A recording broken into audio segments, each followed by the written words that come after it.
राजद नेता इकबाल अहमद वक्फ संशोधन बिल पर खूब गर्जे। लालू यादव एक सेकुलर और जिंदा दिल नेता हैं। वक्फ संशोधन बिल पर राजद नेता इकबाल अहमद ने अपनी बातों को बेबाकी से रखा। लालू यादव एक सेकुलर नेता है, उनके विचार को पूरा देश जानता है। वे कभी भी भाजपा और आरएसएस से कंप्रोमाइज नहीं किए। देश के हर लोगों की आवाज़ बनते हुए लालू ने यह साबित किया है कि मैं एक सच्चा और अच्छा भारतीय हूँ। वक्फ संशोधन बिल पर भी उन्होंने जिस बुलंदी के साथ बयान दिया है उसे आज पूरा देश जान रहा है। उन्होंने कहा कि वक्फ संशोधन बिल पर केंद्र सरकार द्वारा एक गंदी राजनीति की जा रही है, जिसका विरोध खुलकर देश स्तर पर लोग कर रहे हैं। उन्होंने नीतीश कुमार के ऊपर कहा कि अब बिहार के अक़लियत उनके झांसे में आने वाले नहीं है। जिस तरह से मुसलमानों का वोट लेकर उन्होंने मुसलमानों के सपनों को तहस नहस करने का काम किया, जिसे यहाँ के अक़लियत के लोग भूल नहीं पाएंगे। तो आइए सुनते हैं कि इकबाल अहमद क्या कहते हैं। ब्यूरो रिपोर्ट, बिहार दर्शन। देखिए, आज हमारे सामने इकबाल साहब बैठे हुए हैं। इकबाल साहब राजद के नेता हैं, प्रदेश नेता है। जाहिर चीज़ है कि अभी आप जान रहे हैं कि हमारे देश का जो माहौल बना हुआ है वक्फ बोर्ड पे बना हुआ है, वक्फ पे एक ऐसा कानून बन चुका है। तो आज उसी पे हम लोग बात करेंगे, और बात इसलिए करेंगे कि इकबाल साहब चूँकि पटना रहते हैं और पटना में रहकर बहुत करीब से इन्होंने देखा है, सरकार की पॉलिसी देखा है, हर सरकार की पॉलिसी देखा है।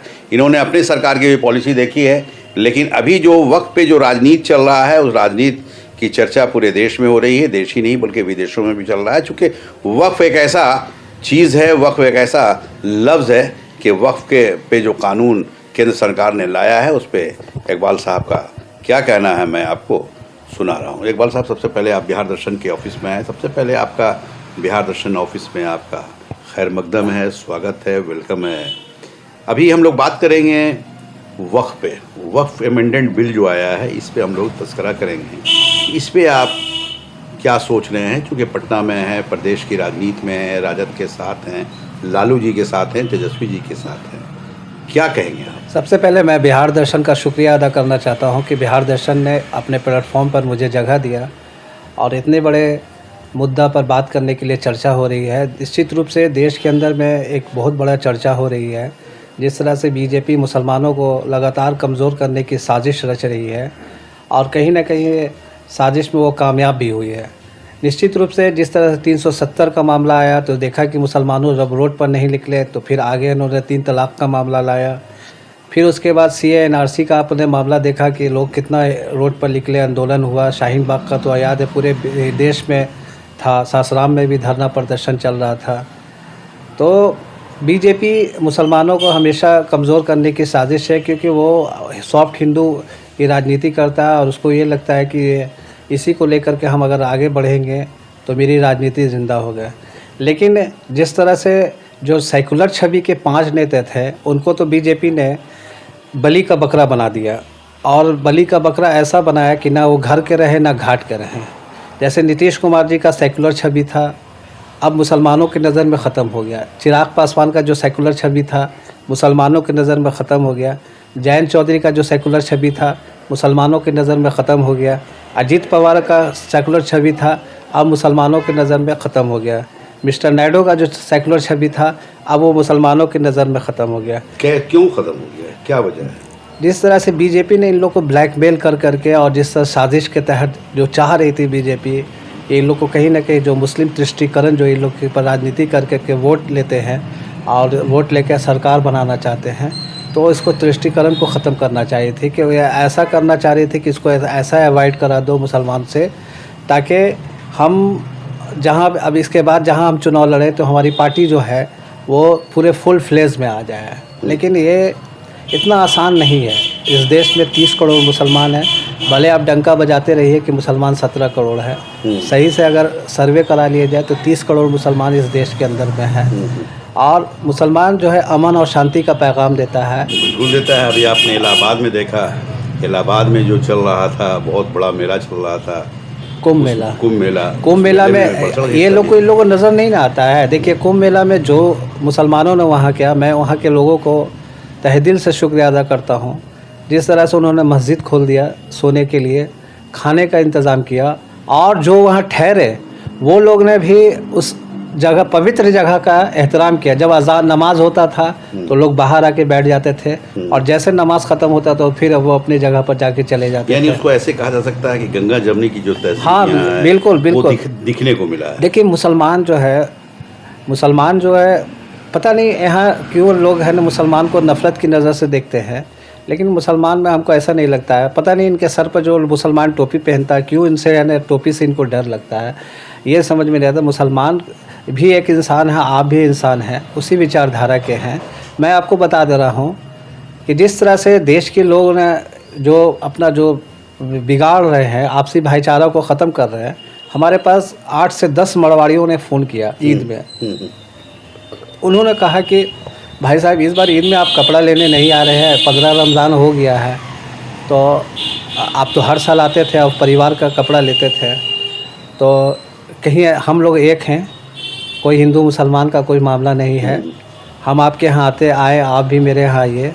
ये राजनीति चल रहा है, ये दो बांटने की कोशिश की जा रही है। हम लोग एक हैं और एक रहेंगे, और ये चीज़ को ख़त्म नहीं होना चाहिए। ये सदियों से चला रहा है और ये चलता रहेगा, इस पर ध्यान नहीं देना। वो मरवाड़ी जो था, उसकी बात को हमको लगा कि नहीं, ये आदमी सच्चा है और सही आदमी है, तो हमने कहा कि सारा चीज़ गिला शिकवा दूर कर करके मैं उसकी दुकान से गया और परचेस करके आया, और गले गले मिला और कहा कि हम लोग इस पचड़वे में ना पड़े तो ज़्यादा अच्छा है। लेकिन कुछ ऐसे जो असामाजिक तत्व के लोग हैं जो चाहते हैं कि ये डिवाइड एंड रूल सपोर्ट हो, जबकि उनको कोई फ़ायदा होता नहीं होने वाला है, इससे कुछ फ़ायदा नहीं होने वाला है। आज आप मुस्लिम का राजनीति जो बीजेपी कर रही है और मुसलमान के ऊपर जो राजनीति कर करके आगे बढ़ना चाह रही है, इससे सिर्फ हमारे हिंदू समाज के लोग को नुकसान हो रहा है। महंगाई की बात ख़त्म कर दिया उन्होंने, रोज़गार की बात ख़त्म कर दिया, बेरोज़गारी चरम सीमा पर है। आप 2 करोड़ इन्होंने युवाओं को रोज़गार देने की बात कही थी, वो ख़त्म हो गया, चला गया वो डस्टबिन में। आपने इन्होंने कहा था कि 15-15 लाख रुपया हम सबके अकाउंट पे आएगा, कब आया, कुछ किसी को कुछ नहीं है। 10,000 रुपया कमाना आज के डेट में बहुत मुश्किल हो गया, घर चलाना लोगों को मुश्किल हो गया है, ऐसा ये है। और आपने देखा कोविड को लेकर के कितना है ना ये हुआ, उसमें कितना बड़ा घोटाला हुआ, अब से छुपा बने, आप खुद पत्रकार हैं।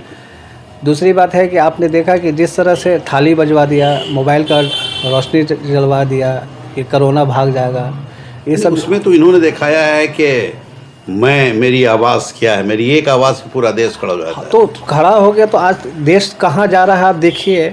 जिस दिन सदन में ये वक्फ बिल पास कर रहे थे, ज़बरदस्ती का प्रेशर बना करके इसको ज़बरदस्ती पे ये किया गया, और उसके बाद उधर अमेरिका 26% उसने है ना टैरिफ लगा दिया। हम कहाँ जा रहे हैं देख लीजिए। उसका देखिए चाइना ने 44% लगा दिया। अब देखिए कहाँ हमारा ग्रोथिंग कहाँ जा रहा है। हम कितने कर्जदार हो गए हैं। जो कांग्रेस के टाइम में 6700 करोड़ था, आज समझिए कि 100 कितना करोड़ है ना इन्होंने कर्जा लेके रखा है। तो ये सब यहाँ के आम जनता पब्लिक को नज़र नहीं आती है। यहाँ सिर्फ हिंदू मुसलमान, मस्जिद, मंदिर। अरे मंदिर भी हमारे लिए आस्था है और मस्जिद भी हमारे लिए आस्था है। हम दोनों आस्था है, हम दोनों जगह पर जाते हैं, मंदिर भी जानते हैं। आज तक किसी मुसलमान को देखा कि मंदिर के सामने डीजे बजाते हुए? कभी देखा डांस करते हुए? कभी नहीं। कभी कुछ देखा? कभी देखा मंदिर के ऊपर कुछ ही करते हुए? नहीं। मुसलमान जो है, इस्लाम जो है शांति का पैगाम देता है। बिल्कुल शांति का और शांति का, और इस्लाम जो है एक नबी और एक अल्लाह को मानने वाला है, उसके अलावा किसी को नहीं मानता है। लेकिन जिस तरह से हमारे मस्जिद के सामने आप डंका बजा दो, गाना बजा दो, हम सब्र कर लेंगे। सब्र का फल मीठा। सब्र कर लेंगे। आपका नुकसान है, मेरा कुछ नुकसान नहीं। अरे हम तो ऐसे भी पंचर वाले हैं, हम तो ऐसे भी पान की दुकान वाले हैं, हम तो ऐसे भी परचूनी दुकान वाले हैं। हम लोग सूखा रोटी और नमक खा करके ज़िंदगी बसर कर सकते हैं, पानी पी करके बसर कर सकते हैं। आप अपने बारे में सोचो, अपने परिवार के बारे में सोचो। हमारे पास मुसलमानों के पास कितनी लग्जरियस गाड़ी है, कितना लग्जरियस मकान है। एक छोटी सी मकान में, एक छोटा सा दरबार में काम करता है। हमारा जो ठेला पर लोग है ना फल लगाता है, ये लगाता है, आप लात मार देते हो, आप उसके लिए कानून बनाते हो, आप उसको बर्बाद कर देते हो। क्या फ़र्क पड़ा? देखिए आदमी को आप अगर वो तकलीफ होगा उसको तो वो दिल से आपके लिए दुआ देगा। बिल्कुल बिल्कुल। और दुआ और बद्दुआ दो लफ्ज़ तो है। और निश्चित रूप से अब नीतीश कुमार जी जितनी बार भी आप टोपी पहन लें, अब मुसलमान उनके इसमें फेवर में आने वाला नहीं है, क्योंकि अब उनकी जो सेकुलर छवि है। देखिए इकबाल अहमद हैं, और इकबाल अहमद के बारे में मैंने बताया कि ये प्रदेश की राजनीति में है, राजद की राजनीति में है, लालू के सिपाही हैं, लालू के कार्यकर्ता हैं, राजद के साथ हैं। जाहिर चीज़ है कि ये आह भरी अपने दिल की बातों को बता रहे हैं कि किस तरह से हम लोग मुसलमानों के साथ छल किया जा रहा है, उसके बारे में ये बता रहे हैं। सबसे बड़ी चीज़ है कि जो सेकुलर जो पार्टियां कहलाती थीं, आज वो पार्टियां किस कगार पे हैं, उसके बारे में भी इन्होंने बताया। लेकिन इन्होंने ये नहीं बताया है कि कल लालू जी ने भी कहीं ना कहीं वक्त पे कुछ बोल रखा था। एक चीज़ ये बताइए कि राजद भी तो सेकुलर पार्टी कहलाती है, लालू जी भी 2010 में आवाज़ उठाए थे। लालू जी ने 2010 में आवाज़ उठाया था तो उसका कोई इम्प्लीमेंट नहीं था। वो चीज़ को अब गड़ा मुर्दा को, जैसा औरंगजेब का मामला 300 साल पहले का मामला है, उसको आप गड़ा मुर्दा को घुसा रहे हैं, तो वो नहीं है।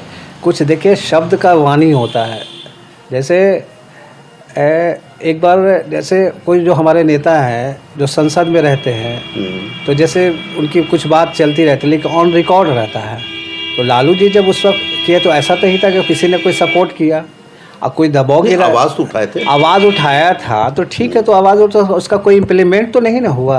अगर हो जाता तो नहीं, कैसे होता, जो आज हो रहा है वो उस टाइम में हो जाता।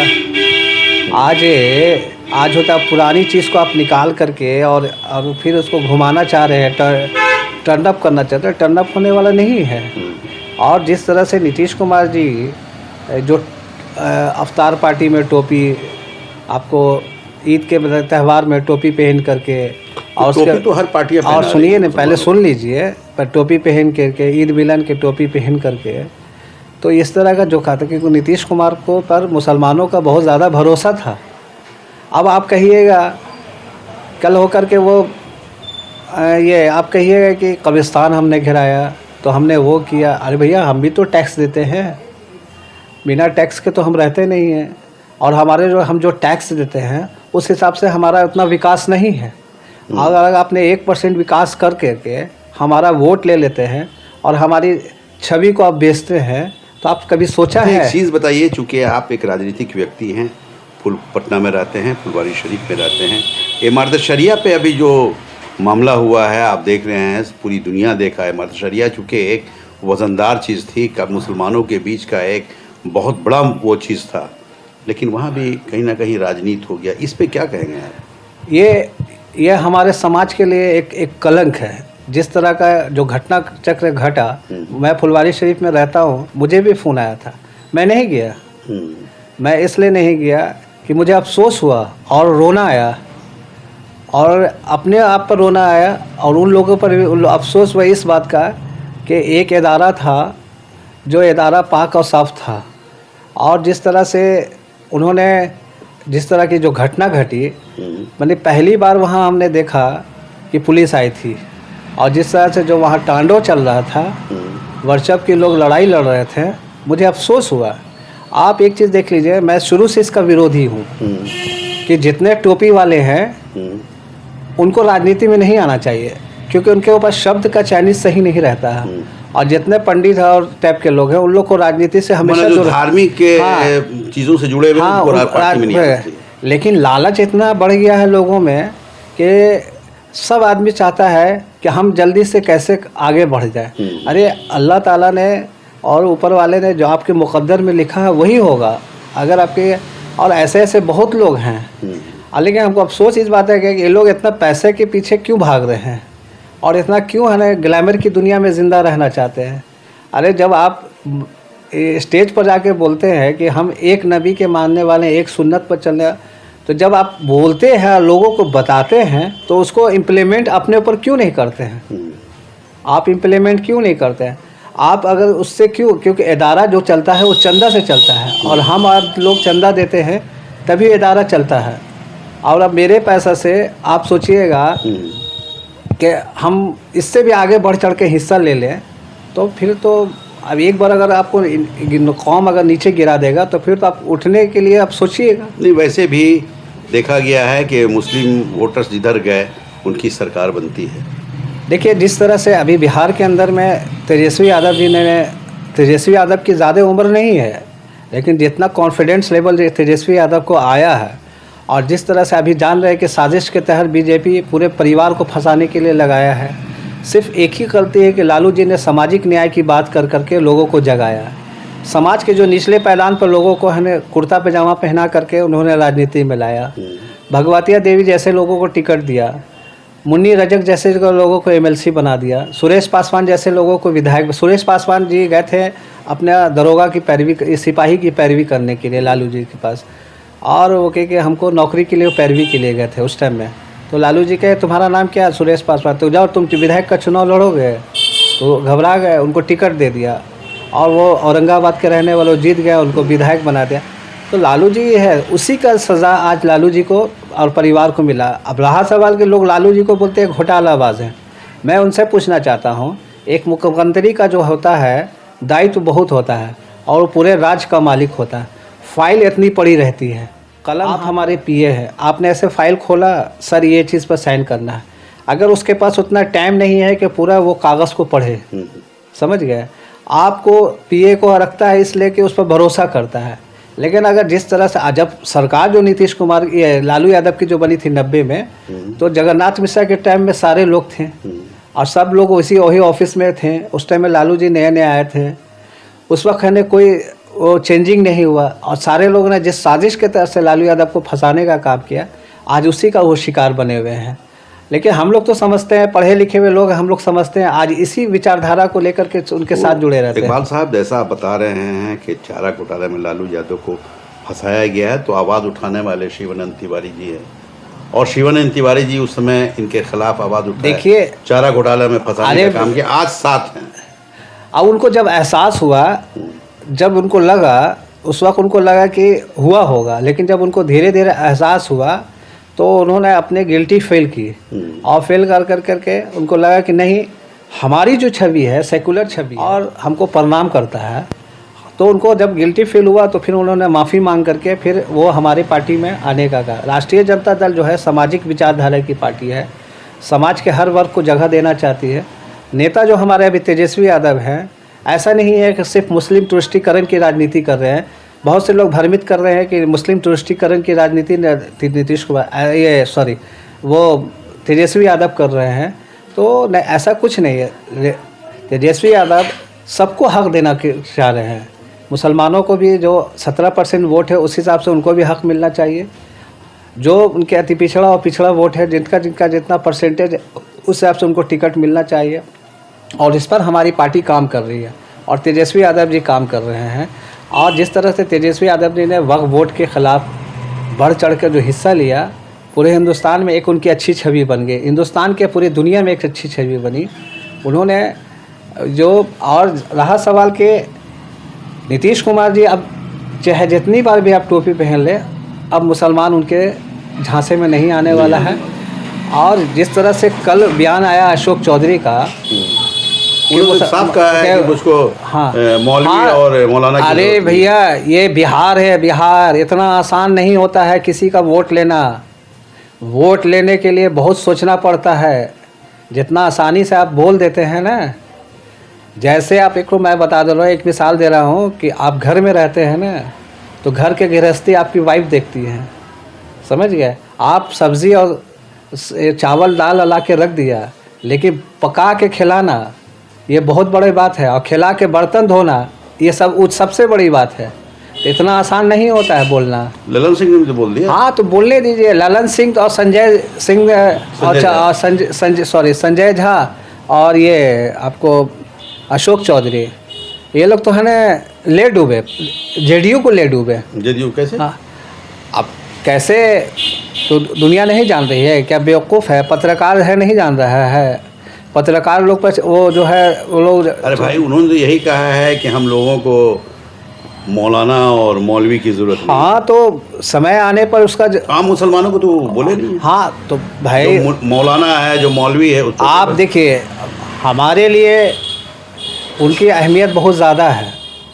हम उनको कटाक्ष नहीं कर सकते हैं, क्योंकि वो हमारे दीनी मसाइल को और दीनी चीज़ को लाकर हमारे बीच में रखते हैं। अच्छा, मौलवी और मौलाना की बात कर रहे हैं। हाँ, और रखते हैं और बताते हैं, और गलत को गलत कर, जो अगर गलत रहता है तो उस पर हमको समझाते हैं कि ये चीज़ गलत है, मत कीजिए। तो इकबाल साहब, अभी तो फुलवारी शरीफ जो इमारत शरिया में जो हुआ है, मौलाना ने मौलानाओं के खिलाफ गए हैं, तो आपने देखा? देखिए, वही ने बोले कि ये अफसोस हुआ, अफसोस की बात है कि अगर इस तरह की घटना जो फुलवारी शरीफ में देखने को मिली और मीडिया में जो इस बात जो आई, वो बहुत ही अफसोस की बात है। और इससे कहीं ना कहीं मुसलमानों में नाराज़गी भी है। नाराज़गी इसलिए है कि ये चीज़ लोगों को ये नहीं लगा था कि इमारत शरिया में इस तरह का चीज़ सामने आएगा। देखिए, फुलवारी शरीफ में बगल में खानकाह है, आपको कहीं कुछ गुटबाजी नहीं मिलेगा। मनेर शरीफ है, कहीं आपको कुछ नहीं मिलेगा। एक सवाल है, चूंकि राजद की राजनीति आप करते हैं और वक्त पे हम लोगों की बात हो रही है, लोकसभा चुनाव के पीरियड में लालू जी भी गए थे इमारत शरिया, तेजस्वी जी का भी भ्रमण रहा है, आपके सांसद महोदया जो हैं उनका भी काफ़ी रहा है, लेकिन ये जो अभी सिलसिला जो चला इमारत शरिया में, यहाँ ना लालू जी गए, ना सांसद महोदया आई, ना तेजस्वी जी गए, सिर्फ बाहर से इन लोगों का बयान आया है। नहीं, आपको नहीं पता है, ईद के दिन है ना, तेजस्वी यादव जी और मीसा भारती गई थी वहाँ मिलने के लिए। आपको अब हो सकता है कि आपको नहीं रिपोर्ट है, लेकिन मैंने देखा था वो लोग गए थे मिलने के लिए। ऐसा कुछ नहीं है, और भी जगह लोग गए थे, तो उसको इतना ने वो लोग मीडिया को इतना खबर नहीं किया था और प्रचार प्रसार नहीं करना चाहते थे, लेकिन वो हल्का फुल्का वीडियो से मिलने गए थे, वो गए थे जो वहाँ के जो अभी हैं इमारत शरिया, हाँ इमारत शरिया में जो अभी हैं उन्हीं से मिलने गए थे। वो तो जो भाई जो आदमी ईद और बकरीद त्यौहार के मौके पर हर आदमी हर जगह जाता है, मिलने मिलाने का रहता है। आपके यहाँ भी सैकड़ों लोग आए मिलने के लिए, तो वो अपने जगह पर था, ऐसा तो कुछ नहीं है। अगर आपको पता ही नहीं है तो मैं आपको बता देता हूँ। ईद का मिलना जुलना एक अलग है और एक बजाबता उस केस उस मैटर को लेके काहे के लिए, देखिए तेजस्वी यादव बहुत सुलझे हुए नेता हैं आज के परिवेश में, और तेजस्वी यादव को सब लोग पसंद करता है, चाहे वो सत्ता के भी जो लोग बैठे हुए हैं, बोलने को माइक पर बोल सकते हैं। आप देख रहे थे कुछ दिन पहले कि क्या बोल रहे थे कि वो सम्राट चौधरी का चला था ना कि तेजस्वी पर कुछ मत बोलो, जो बोलना है लालू पर बोलो। तो कहीं ना कहीं तेजस्वी यादव का तो डर है, और तेजस्वी यादव की जो राजनीति है वो बिहार का एक एक पहलू पर लोग देखता है। और तेजस्वी यादव का जैसे किसी मंच से भाषण होता है तो सारे लोग अपना यूट्यूब चैनल या फेसबुक खोल करके उनके भाषण को सुनते हैं, उन पर इम्प्लीमेंट करते हैं, और लोगों का आशीर्वाद और दुआ है कि वो अच्छा लेके चल रहे हैं, और उम्मीद करते हैं कि आने वाले समय में वो बिहार में अच्छा काम करेंगे। देखिए, कुछ दिन का मौका मिला, आप ये सोचिए कि नौकरी की बात बिहार में नहीं होती थी, अब नौकरी की बात बिहार में होने लगी। 17 महीने की सरकार रही, 5 लाख युवाओं को रोजगार मिला। वो तो नीतीश कुमार कह रहे हैं। देखिए, नीतीश कुमार के कहने से क्या होगा, लेकिन वो लड़का तो आकर के लोगों को जगाया, वो लड़का आकर के जगाया, इस पर भी तो आप देखिएगा ना, वो जगा के लोगों को समाज में एक मैसेज दिया। तुरंत है ना आपको वैकेंसी निकली, तुरंत लोगों ने एग्ज़ाम दिया, तुरंत आपको ये दिया। भले आपने गांधी मैदान के अंदर में नीतीश कुमार ने अपना फ़ोटो लगा करके दिया, तेजस्वी का फ़ोटो नहीं लगाया। तेजस्वी ने बयान दे दिया कि फ़ोटो क्या होता है, बिहार में लोगों को रोज़गार मिला, बस वही हमारे लिए काफ़ी है। ये तो कम बहुत बड़ा इससे इम्पैक्ट है। अब एक बात आखिरी आपको बता दूँ, ज़्यादा ये है कि अभी मोदी जी को बहुत बड़ा झटका लगा, समझ गए। मोदी जी राज्यसभा में चाह रहे थे कि जो उनके जो थे YSR पार्टी के लोग थे, बीजू जनता दल के लोग थे, और BRS के लोग थे, AIMDM के लोग थे, उनको लगा था कि हमको सब सपोर्ट करेंगे। लेकिन जिस तरह से उनको झटका दिया है 440 वोल्ट का, समझ गए, उनको समझ में नहीं आया। टीम के साथ वो गृह मंत्री वहाँ गए, जाके के मिल करके सरकार बनाने की कोशिश कर रहे थे कि ये चुनाव लड़ेंगे। अब जिस तरह से इन्होंने दिया झटका, तो इनको यह जगह, इसलिए कि देखिए, काट की हाड़ी, बार बार हम बोलते हैं काट की हाड़ी, अब आग पर कितना दिन चढ़ाइएगा। अच्छा, एक सवाल ये है कि अभी आप लगातार देख रहे हैं कि वक्फ अमेंडमेंट बिल के खिलाफ सुप्रीम कोर्ट लोग जा रहे हैं। एक पार्टियां नहीं, कई एक पार्टियां, AIM के लोग चले गए, समाजवादी पार्टी के लोग चले गए, और ना जाने कितनी पार्टियां के लोग गए। राजद अब तक नहीं गया है, क्या कहेंगे आप? कौन बोल दिया आपको राजद नहीं गया? राजद तो गया है। हाँ, आपको नहीं पता है, राजद गई है। और राजद क्यों नहीं जाएगी? केस करने वाले कौन है राजद की ओर से? वो अब दिल्ली से गए हैं, मनोज झा वगैरह सब गए हैं। गए। हाँ, राज्य कौन बोला कि नहीं गए नहीं, हैं? ये चर्चा है ये नहीं, चर्चा रहने दीजिए, चर्चा वैसे नहीं है। वो सबसे पहले राजद आगे आया, पहल किया, और राजद ही सबसे पहले पीछे रह जाएगा। आज ये हर मामले में सबसे पहले सदन में तेजस्वी यादव जी कुछ भी मुसलमान के ऊपर कोई भी बेटा, हम जो छात्र राजनीति से किया है तो सेक्युलर शब्द हमने रखा है। आप ये सोचिए कि लालू यादव को इतना मौका मिला, सारे जितने भी हिंदुस्तान के पार्टियां हैं सब जाके बीजेपी से हाथ मिला लिया। आखिर लालू यादव ने क्यों नहीं हाथ मिलाया? आप सोच सकते हैं, जो आदमी जेल चला गया, जेल में जाना मंजूर हुआ लेकिन हाथ मिलाना नहीं मंजूर हुआ। एक बार तो भाजपा के साथ पार्टी उन्होंने बनाया। कहाँ बनाया था? बिहार में बनाया। कब बनाया? पहले बनाया नहीं, ऐसा कुछ नहीं है। वो केंद्र में जो एक बार सरकार में समर्थन तो कितना दिन की सरकार थी तो आपको तो पता ही था, कितना दिन चली थी तो मालूम ही था।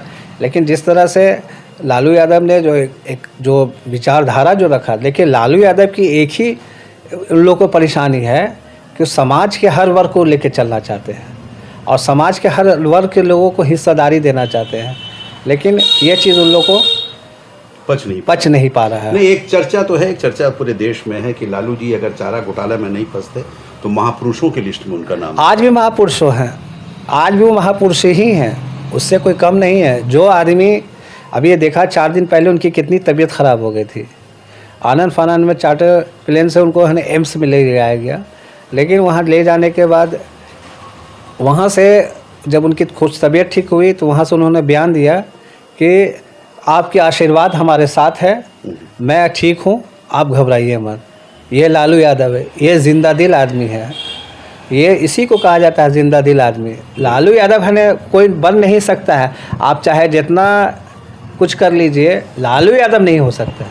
देखिए, इकबाल अहमद हैं और इकबाल अहमद आप देख रहे हैं कि चूँकि राजद से जुड़े हुए हैं, सबसे बड़ी चीज़ ये है कि जिस तरह से बेबाक सवालों का बेबाक जवाब इन्होंने दिया है वो आप देख रहे हैं, सुन रहे हैं। जाहिर चीज़ है कि लालू यादव के बारे में जो गुणगान ही गाते नज़र आ रहे हैं, सच्चाई ये है कि वो सारी चीज़ें, वो सारी विशेषताएं उनके अंदर है, चूँकि उन्होंने ज़मीन से लेकर आसमान तक पहुँचाने, ऐसे ऐसे लोगों को पहुँचाने का काम किया है जो कभी सोच भी नहीं पाते थे। जाहिर चीज़ है कि उन्होंने जो काम किया है उस काम को ये बताते नज़र आ रहे हैं, और इसलिए बताते नज़र आ रहे हैं कि अभी आप जान रहे हैं कि वक्फ के मामले को लेकर काफ़ी गंभीर हो चुका है, पूरा देश गंभीर हो चुका है, और जिस तरह से केंद्र सरकार वक्फ को लेकर वो और हंगामा जो किए हुआ है, जाहिर चीज़ है कि काफ़ी लोगों को वो बुरा लग रहा है, और बुरा इसलिए लग रहा है कि कहीं ना कहीं ये इस्लाम मज़हब से जुड़ा हुआ है। बावजूद उसके कुछ ऐसे मुसलमान जो है वो वक्फ बिल के फेवर में बोलते नज़र आ रहे हैं, जैसा ये कह रहे हैं कि वैसे लोगों को कौम भी नहीं बख्शेगा, अल्लाह भी नहीं बख्शेंगे, पार्टी भी नहीं बख्शेगी, और जैसा ये बताए कि जो सेकुलर पार्टियां जो कहलाती थी वो कहीं ना कहीं आज उनका पर्दाफाश हो चुका है, और वो लोग ये कहते नज़र आए हैं कि मुझे ना मौलाना की ज़रूरत है, ना मौलवी की ज़रूरत है, और ना आम मुसलमानों की ज़रूरत है, जैसा इकबाल साहब का कहना है। तो आज का काम यहीं तक, और फिर मैं बाद में मिलूँगा। लेकिन ये रिपोर्ट कैसी लगी आपको, इसके बारे में मैं चाहूँगा कि आप अपना मंशा बताएं कि इकबाल साहब क्या कह रहे हैं, बिहार दर्शन में किस तरह की रिपोर्ट चल रही है, और बिहार दर्शन को लाइक नहीं किए हैं तो लाइक कर लें, सब्सक्राइब कर लें। धन्यवाद।